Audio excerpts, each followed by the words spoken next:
menjadi pegangan bagi seorang murid sesudah mendahulukan syarat-syarat tersebut ialah gurunya. Maka hendaklah ia berpegang kepada gurunya. Sebagai seorang buta berpegang kepada penuntun di tepi sungai, di mana ia menyerahkan seluruh urusannya kepada penuntun tersebut. Ia tidak akan menyalahinya pada datang dan pergi. Tiada suatu pun yang tiada diikutinya dan tiada yang tinggal. Dan hendaklah diketahuinya bahwa manfaatnya pada kesalahan gurunya, kalau guru itu bersalah, adalah lebih banyak dari manfaatnya pada betul dirinya sendiri, jikalau ia betul. Apabila murid itu memperoleh orang yang menjadi pegangannya seperti di atas tadi, niscaya haruslah atas orang yang menjadi pegangan itu menjaga dan memelihara murid tersebut dengan benteng yang kokoh. Ditolaknya perampok-perampok jalan dengan benteng itu, yaitu 4 perkara: khilwah, menyendiri, diam, lapar dan tidak tidur malam. Inilah benteng dari perampok-perampok jalan. Maksud murid itu ialah memperbaiki hatinya, supaya ia dapat bermusyahadah, penyaksian dengan Tuhannya dan patut untuk mendekatinya.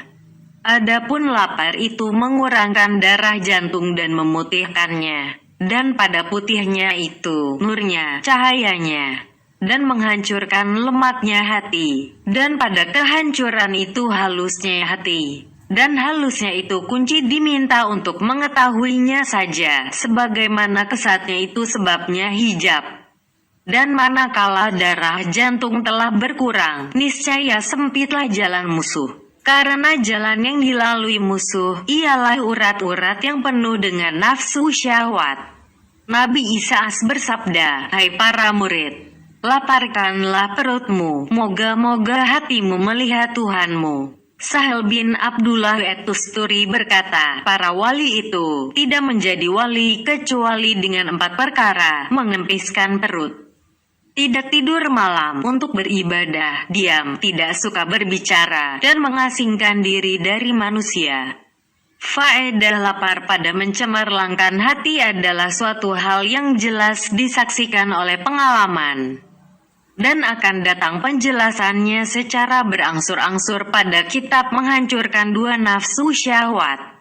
Tentang tidak tidur malam, maka ia membersihkan, menjernihkan dan menyinarkan hati. Yang demikian itu menambahkan kepada kejernihan yang telah berhasil dari lapar. Lalu hati itu menjadi seperti bintang yang berkilau-kilauan dan kaca yang terang. Lalu nampaklah padanya keelokan kebenaran, dan disaksikan padanya ketinggian derajat di akhirat dan kehinaan serta bahaya dunia. Dengan demikian maka sempurnalah kebenciannya kepada dunia dan menghadap hatinya kepada akhirat. Juga tidak tidur malam itu hasil dari lapar, karena tidak tidur malam pada waktu kenyang tidak mungkin. Tidur itu mengesatkan dan mematikan hati, kecuali apabila tidur itu sekedar perlu. Maka yang demikian menjadi sebabnya diminta untuk mengetahuinya saja, terbuka rahasia-rahasia gaib. Ada yang mengatakan tentang sifat wali-wali itu, bahwa makanannya sekedar perlu, tidurnya karena terpaksa dan perkataannya yang penting-penting saja.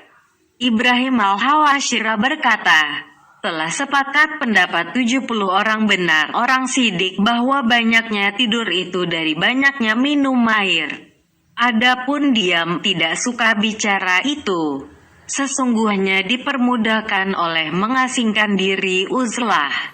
Tetapi orang yang mengasingkan diri itu tidak terlepas daripada melihat orang yang mengurus makanannya, minumannya dan pengaturan urusannya. Maka seyuknya ia tidak berkata-kata kecuali sekedar perlu, karena berkata-kata itu menyibukkan hati. Keinginan hati kepada berkata-kata itu besar, karena berkata-kata itu menyenangkan hati dan memberatkan untuk melepaskan hati kepada zikir dan fikir. Lalu hati itu merasa senang kepada berkata-kata. Diam itu membersihkan akal, menarik kepada wara, dan mengajarkan takwa. Adapun hilwah menyendiri, maka faedahnya menolak semua yang menyibukkan, mengendalikan pendengaran dan penglihatan. Pendengaran dan penglihatan itu serambi hati, dan hati itu dalam wewenang kolam yang dialirkan ke dalamnya air keji, keruh dan kotor dari sungai-sungai panca indera. Dan maksud dari latihan ialah mengosongkan kolam itu dari air-air tersebut dan dari lumpur yang terjadi daripadanya, supaya berpancarlah bawah kolam, lalu keluarlah daripadanya air bersih yang suci. Dan bagaimanakah air itu dapat habis dari kolam, sedang sungai terbuka kepada kolam itu? Maka dalam segala hal, air baru lebih banyak daripada yang kurang.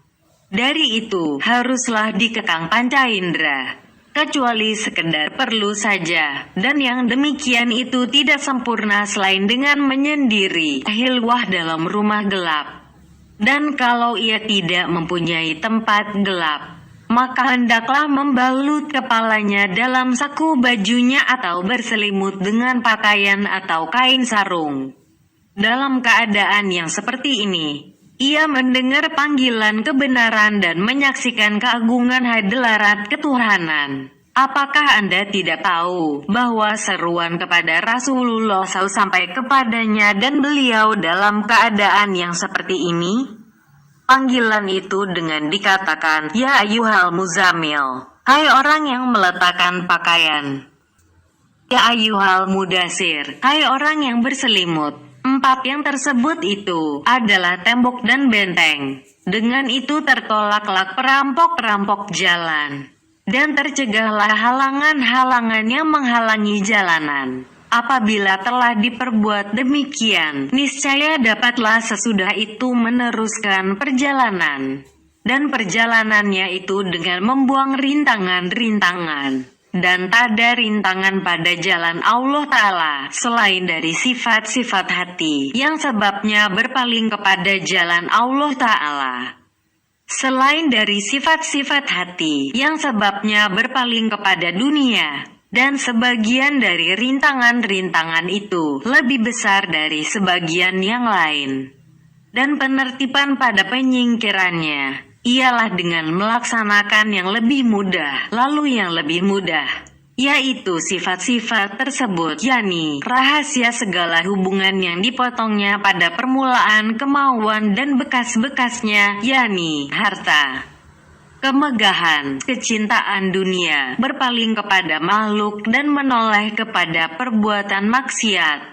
Maka haruslah batin itu dikosongkan dari bekas-bekas sifat tersebut, sebagaimana zahir dikosongkan daripada sebab-sebab sifat yang zahir. Dalam hal yang demikian, perjuangan itu panjang dan berbeda dengan berbedanya keadaan.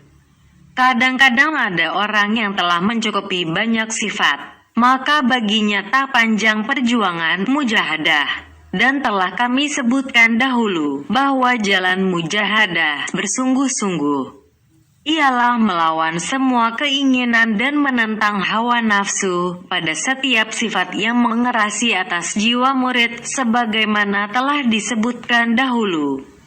Apabila ia merasa cukup demikian atau merasa lemah dengan mujahadah bersungguh-sungguh dan tiada tinggal lagi dalam hatinya hubungan, niscaya ia menyibukkan dirinya sesudah itu dengan zikir yang mengharuskan hatinya terus-menerus, dan mencegahnya daripada membanyakkan wirid-wirid zahiriah.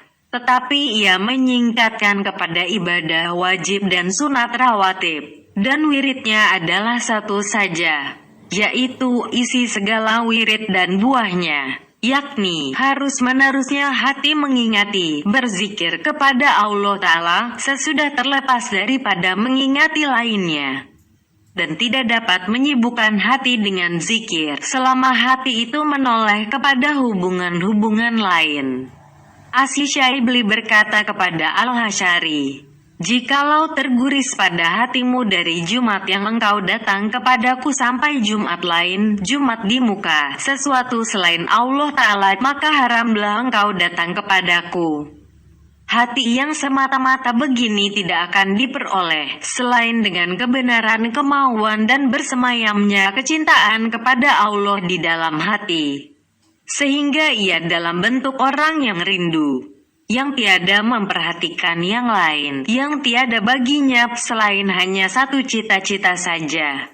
Apabila sudah ada seperti yang demikian, maka syaikh guru mengharuskan murid itu tinggal di suatu sudut langgar pondok sendirian, dan diserahkan kepada seorang yang mengurus makanannya, sekadar sedikit makanan halal. Sesungguhnya pokok jalan agama ialah makanan halal. Ketika itu, guru mengajarkannya salah satu zikir, sehingga lidah dan hatinya sibuk dengan zikir itu. Ia duduk dan membaca, umpamanya, Allah Allah atau Subhanallah Subhanallah. Adapun kata-kata lain menurut pendapat gurunya, senantiasalah ia membiasakannya, sehingga jatuh gerakan lidah dan berada kata-kata tadi seakan-akan lalu di atas lidah, tanpa digerakkan. Kemudian senantiasalah murid itu membinasakannya, sehingga jatuh bekasnya dari lidah dan kekal bentuk kata pada hati. Kemudian senantiasalah seperti yang demikian, sehingga terhapuslah dari hati huruf perkataan dan bentuknya. Dan tinggallah hakikat makna artinya yang terus-menerus di hati, berada pada hati dan menguasai hati, di mana hati itu kosong dari semua yang lain. Karena hati apabila sibuk dengan sesuatu, niscaya ia terlepas dari yang lain, barang apapun juga.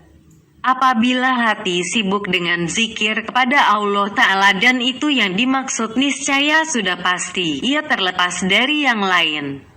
Dan ketika itu, haruslah murid tersebut mengawasi bisikan hati dan gurisan-gurisan yang menyangkut dengan dunia dan apa yang diingatinya dari keadaannya sendiri dan keadaan orang lain yang terjadi pada masa yang lampau.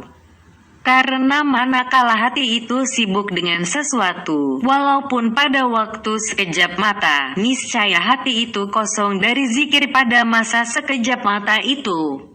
Dan juga itu adalah suatu kekurangan. Maka hendaklah bersungguh-sungguh menolak yang demikian. Manakala telah ditolak semua bisikan dan dikembalikan jiwa kepada kata-kata yang tersebut, niscaya datanglah bisikan dari kata-kata itu sendiri, yaitu apakah hakikat makna kata-kata itu, apakah artinya kata kita Allah, dan karena pengertian apa dia itu disembah. Ketika itu ia diliputi oleh bermacam-macam gurisan yang membuka kepadanya pintu pikiran.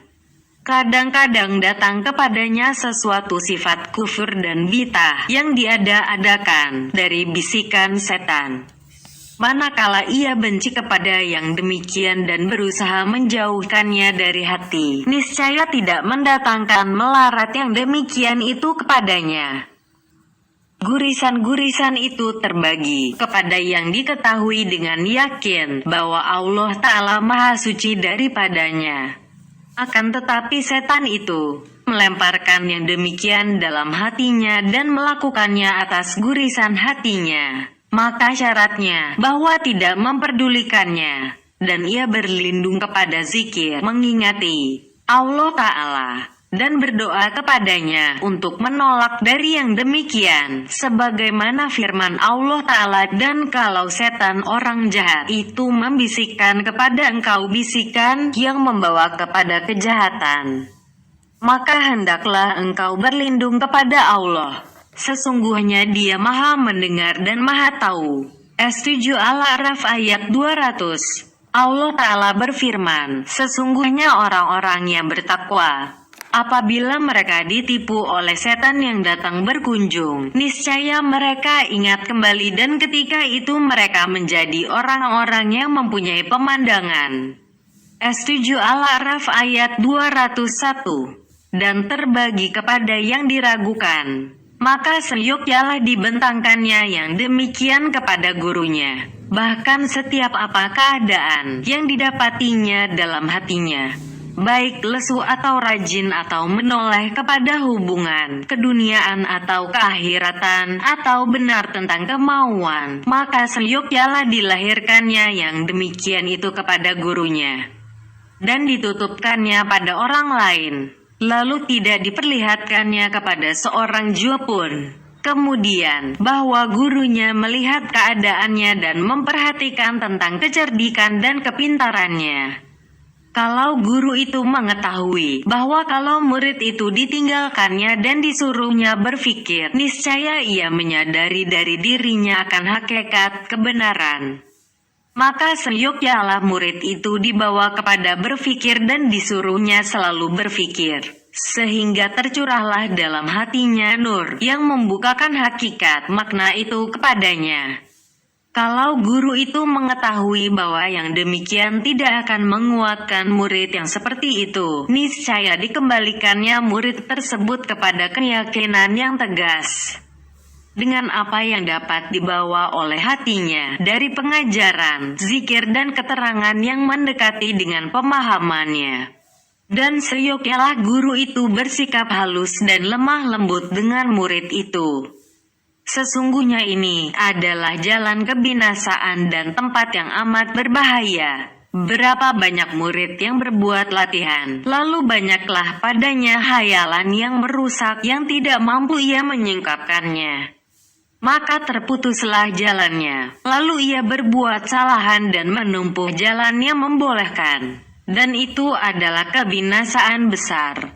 Orang yang bertindak semata-mata untuk zikir dan menoleh hubungan-hubungan yang menyibukkan dari hatinya, niscaya ia tidak terlepas dari pemikiran-pemikiran yang seperti itu.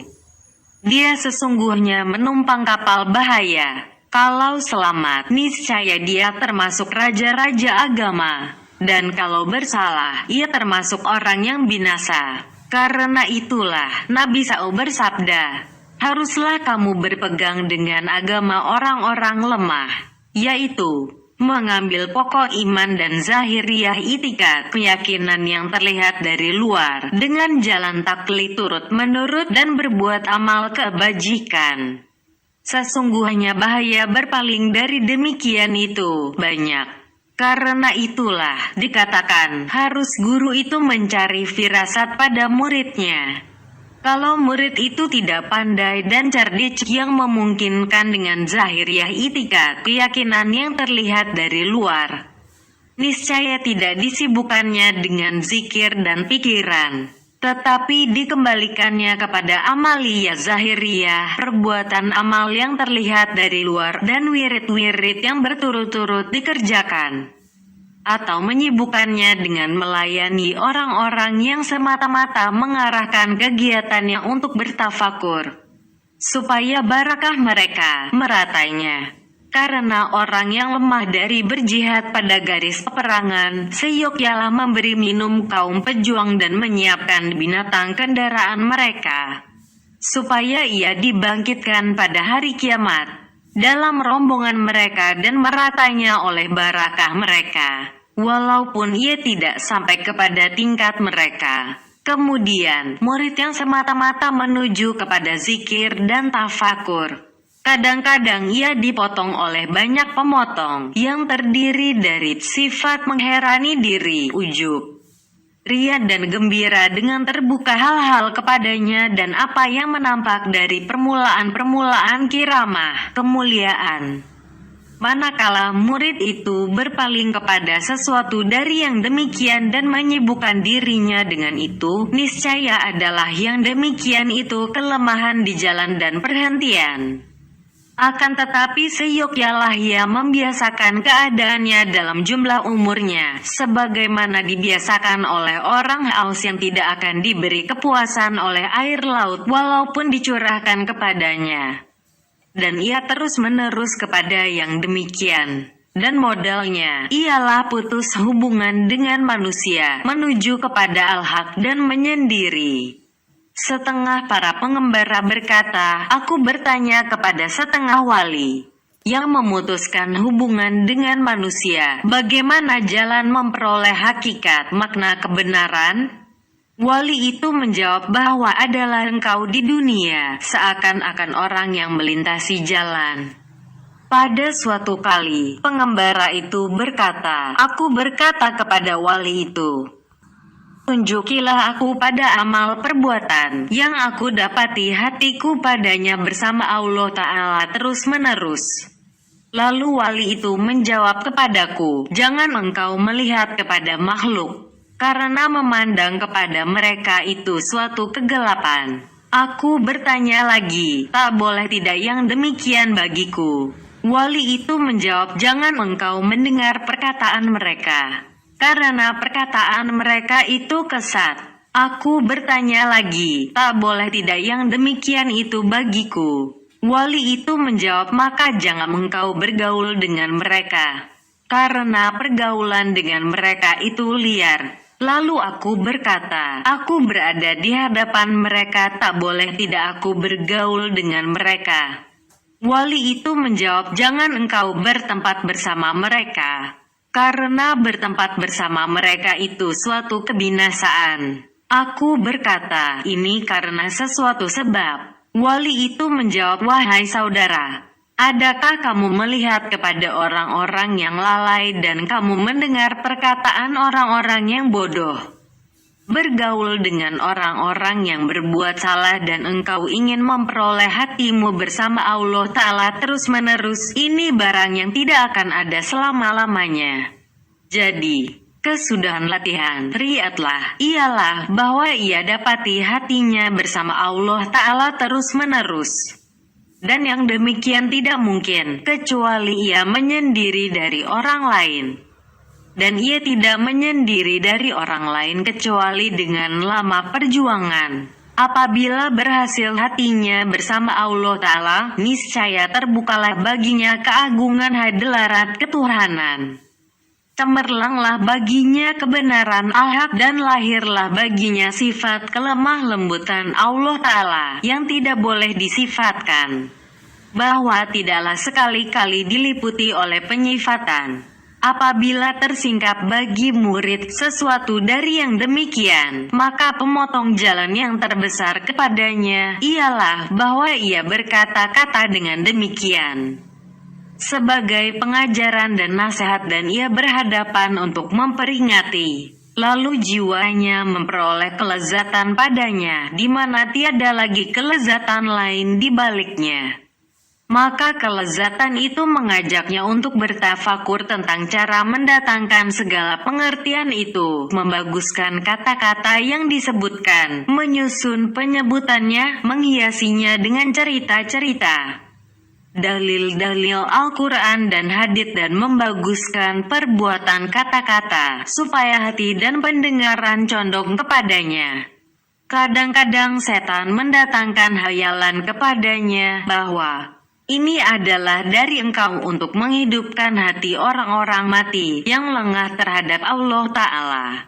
Engkau itu sesungguhnya perantara antara Allah Ta'ala dan makhluk. Engkau mengajak hambanya kepadanya, dan engkau tiada mempunyai bahagian dan tiada padanya kelezatan bagi diri engkau. Dan jelaslah tipuan setan itu dengan melahirkan pada teman-temannya siapa yang terbagus perkataan, yang banyak kata-kata, dan yang lebih sanggup menarik hati orang awam. Lalu sudah pasti bergeraklah pada batinnya kalajengking kedengkian, kalau penggeraknya itu tipuan penerimaan, dan kalau penggeraknya adalah kebenaran, karena ingin mengajak hamba Allah Ta'ala kepada jalannya yang lurus, maka sangatlah gembiranya dan berkata, "Segala pujian bagi Allah yang menolongku dan menguatkan aku dengan orang yang membantu kepada memperbaiki hambanya. Seperti orang yang menjadi kewajibannya umpamanya membawa orang mati untuk dikuburkannya, karena didapatinya mayat itu disia-siakan orang, dan menjadi fardu ain yang demikian atas dirinya pada agama. Lalu datanglah orang yang menolongnya, maka ia sangat bergembira dan tidak akan iri hati kepada orang yang menolongnya. Orang-orang yang lalai itu mati hati. Pengajar-pengajarnya itu adalah yang membangunkan dan yang menghidupkannya. Lalu dengan banyaknya mereka mendatangkan kesenangan dan tolong-menolong. Maka seyogyalah bahwa sangat menggembirakan dengan yang demikian. Hal yang seperti ini sangat sukar terjadi. Maka seyogyalah murid itu berhati-hati daripadanya. Karena itu adalah jaringan setan yang terbesar pada memotong jalan orang yang terbuka baginya permulaan jalan. Sesungguhnya memilih mengutamakan kehidupan duniawi adalah sifat yang mengerasi atas manusia. Karena itulah Allah Ta'ala berfirman, tetapi kamu memilih kehidupan dunia. S87 Al-A'la ayat 16. Kemudian Allah Ta'ala menerangkan bahwa kejahatan itu adalah barang lama pada sifat karakter manusia. Dan itu tersebut pada kitab-kitab purbakala. Allah Ta'ala berfirman, sesungguhnya ini ada dalam buku-buku purbakala, buku-buku Ibrahim dan Musa. S87 Al-A'la ayat 18-19. Maka inilah jalan latihan dan pendidikan murid dengan jalan angsur berangsur untuk bertemu dengan Allah Ta'ala. Adapun uraian latihan pada tiap-tiap sifat maka akan datang uraiannya.